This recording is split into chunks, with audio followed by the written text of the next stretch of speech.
என்னுடைய பசங்க விட்டுட்டாங்களே அப்படிங்கிற வார்த்தை அவங்க வாயில வராது.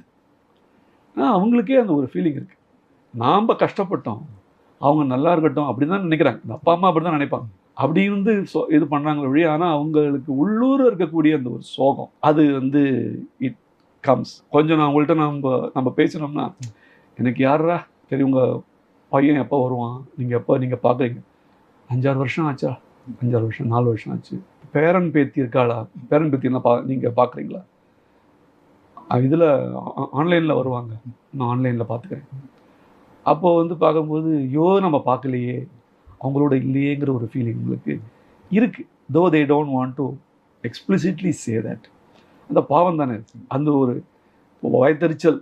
அதாவது ஆனா, என்னை இப்படி பண்ணிட்டீங்களேடான்னு அவங்க தன்னுடைய பிள்ளைகள் மேல சாபம் குடுக்கல. இதுதான் வாழ்க்கை. நம்ம காலம்